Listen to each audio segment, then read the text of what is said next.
que lo dice Leonardo. Seguimos en esta tertulia de este miércoles 14 de julio de 2021 con Leonardo Costa, Gabriel Budiño, Patricia González y Agustín Iturralde. Vamos al segundo tema que tenemos previsto para hoy. Las rapiñas, homicidios, hurtos, violencia doméstica y abigeato disminuyeron en el primer semestre de 2021 en comparación con el mismo periodo del año pasado, según informó ayer el Ministerio del Interior. De acuerdo a los datos del Observatorio Nacional sobre Violencia y Criminalidad, en esa comparación interanual, los homicidios bajaron 26%, las rapiñas 17%, los hurtos 10%, la violencia doméstica 12% y el abigeato 43%. Estas mejoras se suman a las que ya se habían dado en 2020 en la comparación con 2019.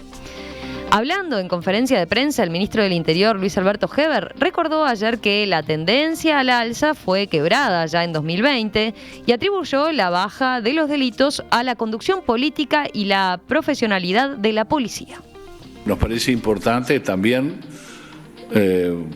tener presente aquella resignación que había en el país con que la situación de violencia era prácticamente no se podía resolver. Era un problema de la sociedad. Se culpaba a la sociedad para evitar culpas propias. No es así. Se puede resolver, se va resolviendo, vamos bajando, vamos teniendo éxito en la lucha contra la delincuencia.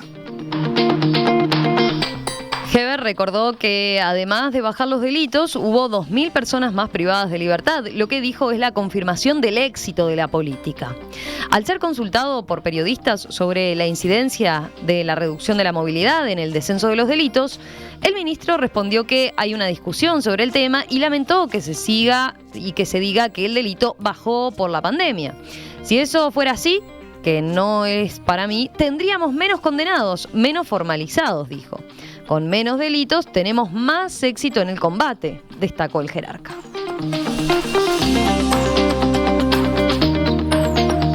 Bueno, ¿cómo vieron estos datos? ¿Cómo vieron las expresiones del nuevo ministro del Interior? ¿Quién quiere comenzar en este caso? A ver.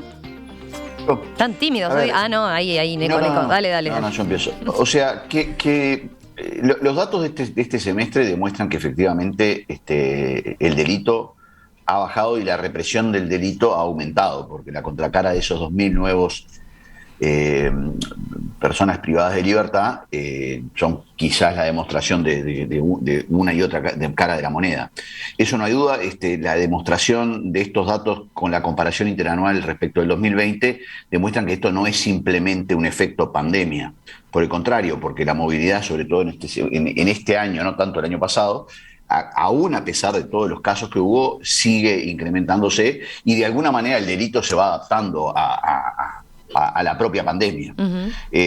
Yo creo que eso mi impresión es que el efecto está, por un lado, en un enfoque político, está en un enfoque de trabajo, y en esto obviamente el mérito mayor es para Jorge Larrañaga, que fue el ministro, digamos, durante todo este primer semestre, digamos, o parte de este primer semestre, y creo que tiene que ver también con una dimensión política de que el delito tiene que ser, que el delito tiene que ser reprimido. Ahora bien, también el ministro reconoce algo que a mí me preocupa muchísimo, que es el número creciente de gente privada de libertad y la falta de capacidad que tenemos como sociedad para dar una respuesta humana y de derechos razonables para todas las personas que están privadas de libertad. Y creo que eso es algo que nos tiene que preocupar en la igual medida.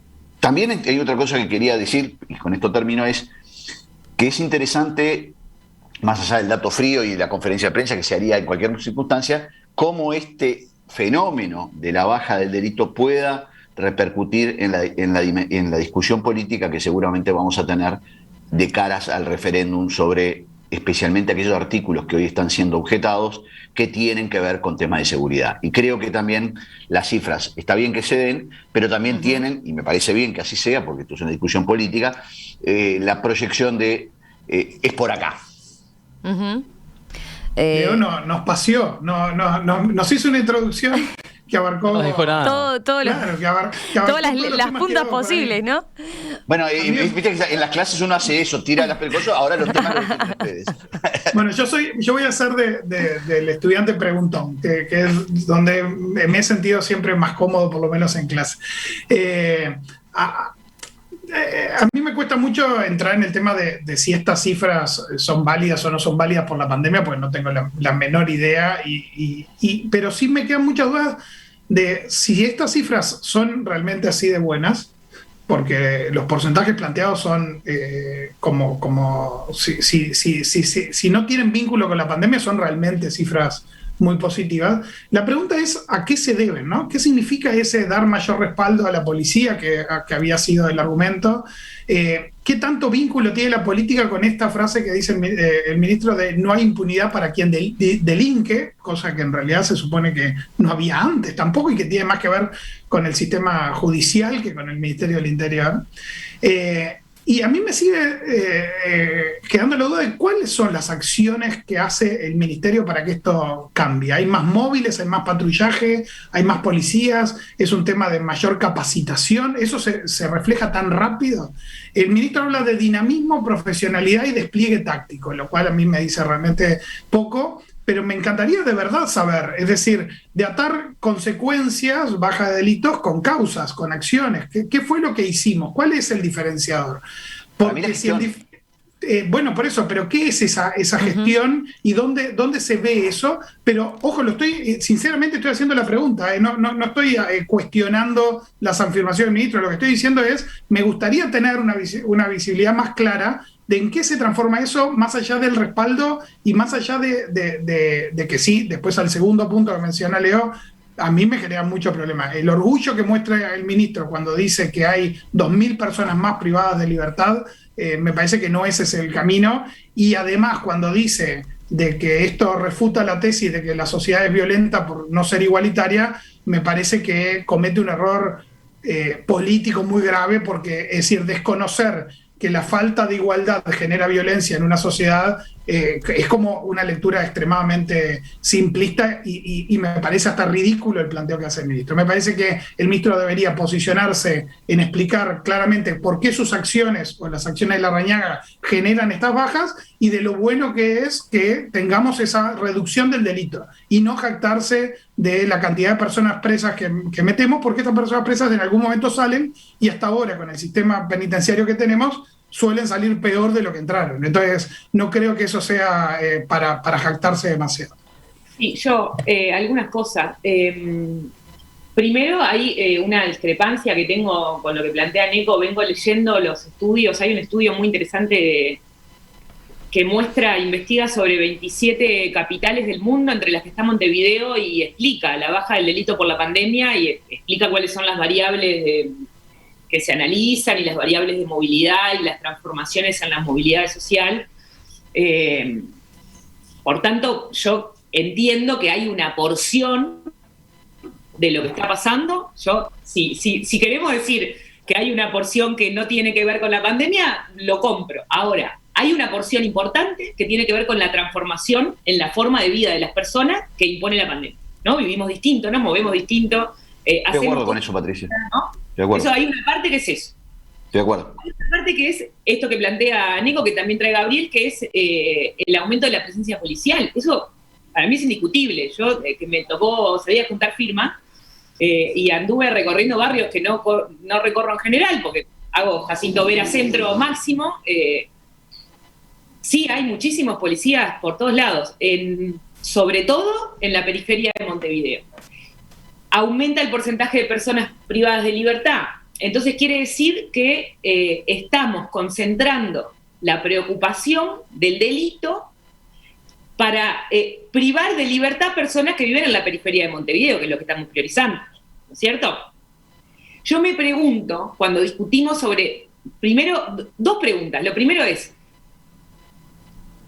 en estos días volvió de nuevo lo de el empresario sojero al que no nombramos, con el vagón el contenedor de cocaína que llega al puerto de Alemania, y no, porque tenemos como una ilusión de que el delito de las drogas y que los principales problemas, todo eso se concentra en la periferia para afuera y en realidad los delitos no se concentran en la pobreza. Los delitos a las personas pobres hacen que las personas vayan presas.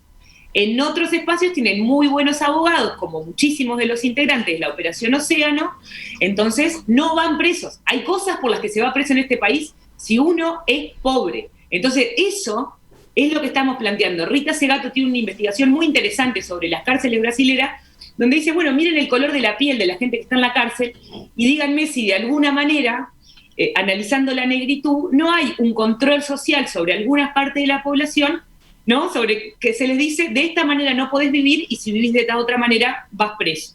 Entonces, digo porque hay que complejizar un poco esa lógica de metemos a la gente presa y ya está, y eso alcanza, y eso está bien. Lo segundo es analizar qué es la seguridad. O sea, vamos a ver si la gente se siente más segura con la baja de los delitos. Porque si vos te sentís más seguro en un contexto de crisis, donde no tenés para comer, donde en tu vida cotidiana para el laburo tenés que salir a pelearla, en un contexto de pandemia, comés en una olla, ¿estás más seguro? ¿De verdad te sentís más seguro? ¿Solamente porque haya un policía en la esquina de tu casa? La verdad que mis problemas de seguridad o los problemas de seguridad de la mayor parte de la población capaz que no lo resuelve la policía y capaz que nos permite problematizar un poco más sobre eso. Un apunte nomás, a ver, antes de darle la palabra a Agustín, el trabajo al que hacía referencia Patricia es este que lideró Nicolás Trachtenberg, doctor en criminología por la Universidad de Cambridge, que nosotros en su momento lo entrevistamos aquí por ese trabajo en particular, por las dudas, por si quieren profundizar los oyentes, está en nuestro archivo la nota. Y después pensaba algunos aspectos de los que señalaba Gabriel, ¿no? A ver, ¿qué cambios podemos marcar? Seguro Agustín tiene algunos, pero por lo menos los que han señalado de parte del gobierno, ¿no? Cambios en el PADO, ¿no? Por ejemplo, algunos de ellos. En la Dirección de Seguridad Rural, en la inauguración de la Dirección de Seguridad Rural que en su momento, hace algunas semanas, el ministro Heber reconocía como un aspecto que había incidido notoriamente en la baja del abigeato, que es uno de los delitos que a su vez quizás más bajó. Sí, ahí por tipo de delito creo que la realidad y la política es muy distinta. Yo quería mínimamente contextualizar esto, ¿no?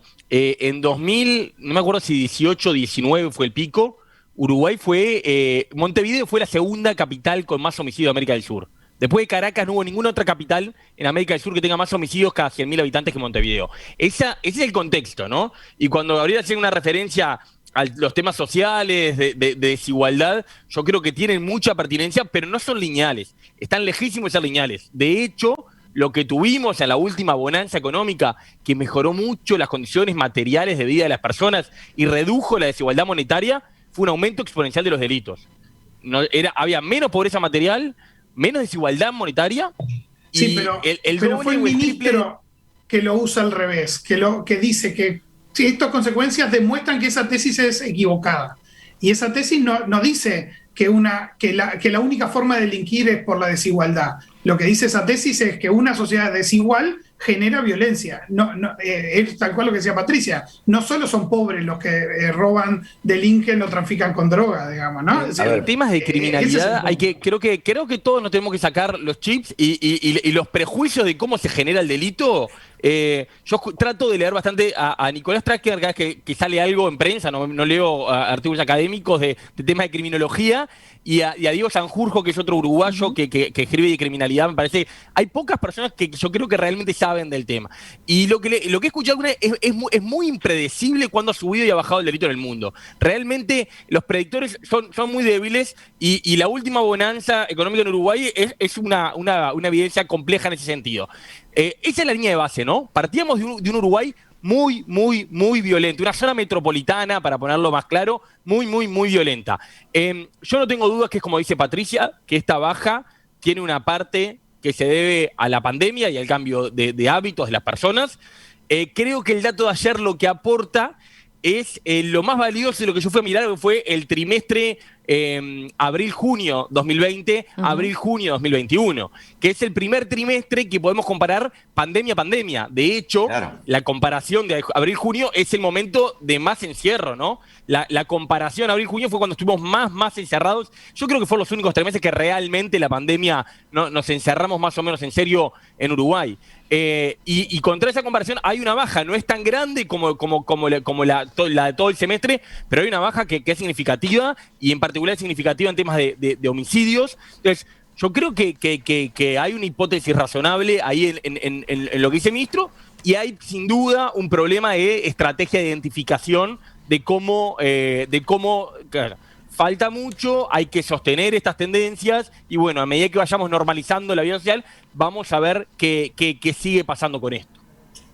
A ver, yo creo que justamente sobre este punto que hablaba Agustín, no hay duda que cuando uno compara trimestre a trimestre, hay una porción de la baja del delito que no tiene que ver con la pandemia. También es cierto lo que dice Patricia, que si uno lo mira en forma general, decir que la pandemia no tiene ningún efecto es tonto. Pero sí me parece que hay un tema de gestión, hay un tema de mensaje y hay un tema de presencia. Hay un tema de gestión que tiene que ver con un ministro que estuvo mucho más activo, que estuvo mucho más cerca de la policía. Hay un tema de mensaje, que es que no hay ese sentimiento de culpa que parte de la izquierda tenía con el tema de la represión del delito. Empezando por Díaz en adelante, salvo algunos buenos ministros que hubo en el camino, yo creo que en el último tiempo a una persona que tenga un buen concepto como persona, que fue Bonomi, en los últimos tiempos no estuvo presente en el ministerio. Y eso es un dato de la realidad. Y tercer tema, hay un tema también de mensaje diferente, que es cómo, de alguna manera, la policía y la fiscalía están actuando juntos a pesar de todo lo que se dijo previamente. Durante los últimos años de la gestión Bonomi, lo único que hizo Bonomi fue: la culpa de todo esto es el Código General de Proceso y el nuevo Código de Proceso Penal. Y la demostración de que esto no es así justamente son estos números.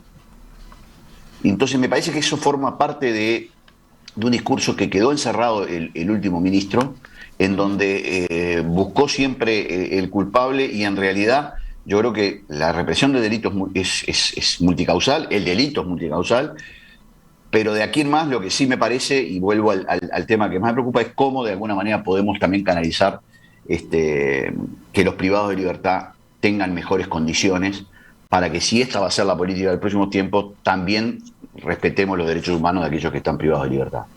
Ese punto me parece fundamental de lo que plantea Leo, ¿no? Es decir, si el camino tiene que ver con aumentar la cantidad de presos, tenemos que encontrarle soluciones a cómo es el proceso de reincorporación a la sociedad de esos presos. De lo cual hay que reconocerlo, ¿no? Creo que las propias organizaciones sociales vinculadas a los temas presos habían reconocido un esfuerzo especial que venía haciendo Larrañaga en relación a las cárceles, ¿no? Es decir, no creo que este gobierno no se planteó algo que a veces se escucha en la calle de personas que dicen: no, si son delincuentes, que los encierren y que tiren la llave, ¿no? Y que se pudran en la cárcel, ¿no? Ese discurso asqueroso que muchas veces escuchamos por ahí, no creo que haya sido por lo menos la política que llevó Larrañaga adelante, reconocida por las propias organizaciones sociales, donde se planteaban de que se estaban haciendo esfuerzos importantes. Yo creo que como país nos debemos una transformación profunda del sistema penitenciario, para que no solo tenga niveles de seguridad, sino que tenga niveles de transformación de esas personas y de oportunidades a la salida, porque si no, lo que estamos haciendo es pateando la pelota para adelante, que es encerrarlos ahora, sacarlos del medio, que bajemos delitos porque hay menos delincuentes, pero cuando salgan peor, y no olvidar ese otro aspecto que mencionaba Patricia, que tiene que ver de que no son solo pobres los que delinquen, ¿no? Que es el otro gran tema de qué medimos, ¿no? Si solo medimos hurtos, rapiñas, que sí tienen que ver con estos delitos vinculados muchas veces a la pobreza o a la marginalidad, y que afectan mucho a la población en general, pero que atrás de eso muchas veces hay grandes organizaciones, como pasa con el narcotráfico. Yo una cosa es que en esto que decía Leonardo sobre las dificultades de la izquierda, yo me alegro que la izquierda tenga dificultades para dar esta discusión, y no considero que sean dificultades, creo que tiene dilemas éticos, y yo creo que está bien tenerlos, y que está bueno poner arriba de la mesa que sobre este punto concreto no tenemos un acuerdo lineal sobre cómo hay que intervenir, porque acá hay otro problema que viene de la mano para nosotros, y que para nosotros es importante, que es la pobreza, ¿no? En cómo se reprime en contexto de pobreza, cómo se reinserta en un contexto de pobreza. Porque cuando vos decís, bueno, esto que dice ahora Gabriel, sobre cómo se reinserta la persona, ¿a qué personas? ¿A los de la Operación Océano? ¿A los que en los 90 traficaban personas a Italia con jugadores de fútbol? Se reinsertaron esos, me parece, siguen estando en el espacio público, nadie se acuerda. Entonces, el problema de la reinserción de las personas es de algunas personas que viven en contexto de pobreza. Por eso sí me importa que nosotros sigamos dando la discusión de quiénes son las personas que nosotros ponemos en la cárcel como sociedad. Yo no estoy de acuerdo, no creo que no haya que reprimir, no digo eso, no tengo ese planteo. No, entiendo que las cárceles son necesarias, entiendo eso. Lo que digo es, hay unos razonamientos lineales que creo y que me molestan profundamente del planteo de Heber, me molestan porque creo que hace una linealidad de razonamiento que además yo no comparto, ¿no? Que pone en el lugar siempre, si sos pobre, entonces hay más contexto de violencia. Ojo con eso, ojo con algunas lecturas que hacemos. Entonces, me parece que la discusión de la privación de libertad viene de la mano con la discusión de la pobreza. Sí, pero yo te iba a decir, ahí está, esa expresión directa no la utilizó, ¿no? Vos lo decís por la asociación con personas privadas de libertad. Digo la lectura de la linealidad, ¿no? O sea, creo que hay una lectura, una linealidad en la lectura de decir, bueno, entonces si aumentan las personas que están en la cárcel, ¿no? Haces como un rango y decís, bueno, entonces lo que hay que hacer es aumentar la presencia policial, aumentar las personas que están en la cárcel, y entonces eso va a mejorar la seguridad. No. Yo creo que no. Estoy de acuerdo en general con lo que estaba planteando Patricia. Le agregué un matiz que puede venir ligado, Patricia no lo dijo, pero puede venir ligado a esto, que me parece que es importante tener cuidado, ¿no? A veces en algunos discursos parecería que reprimir el delito es siempre en favor de los ricos, es solo en favor de las clases medias y medias altas y en contra de los pobres. Cuando miramos, yo aclaré que tú no lo dijiste, Patricia, no te lo estoy poniendo a ti esto. Cuando miramos quiénes son las víctimas, no son los victimarios, que está bien que mirar la mirada de qué perfil tienen los victimarios, o los que terminan en las cárceles, para ser más preciso con lo que decía Patricia. Pero cuando miramos las víctimas, y sobre todo en temas de homicidios, son varones jóvenes pobres de la periferia de Montevideo de las víctimas. Los que mueren, cuando miramos esos números de homicidios que suben y que bajan, estamos hablando sobre todo, no solo, pero varones jóvenes pobres de la periferia de Montevideo. No son, cuando hay un homicidio en Pocitos, nos acordamos y retumba en la discusión pública 6 meses, el del pisero de la pasiva, el del seguridad del Quinco, nos acordamos. Ahora, eso pasa casi a diario en homicidios y no lo miramos así. Y las rapiñas, en el CEDE en 2018 hicimos un estudio sobre cómo se movieron las rapiñas entre el 2007 y el 2017 en Montevideo, y hay un muy claro desplazamiento hacia la periferia. La rapiña era, hace 15 años, un delito que sobre todo se cometía en los barrios centrales, en los barrios del centro y de la costa de Montevideo, y se desplazó tremendamente el delito hacia la periferia. Entonces, cuidado que las víctimas también son mayoritariamente de la periferia de Montevideo. Sí. Una cosa que capaz que hay que diferenciar es pobreza versus marginalidad. Yo creo que quizás va por el lado que decía Agustín recién. Yo creo que el problema grande que hay es un tema de marginalidad, y cuando digo marginalidad no solo es marginalidad económica, sino cultural, ¿no? Muchos mensajes, obviamente, desde la audiencia con este tema que siempre moviliza. No está tan presente quizás hoy en día en la discusión pública y política como hace algunos años, pero de todas formas es un tema que siempre impacta. Vamos a estar volviendo en cualquier momento, seguramente entrevistando al propio ministro del Interior, Luis Alberto Heber, para profundizar en varias de estas cuestiones que ustedes han planteado.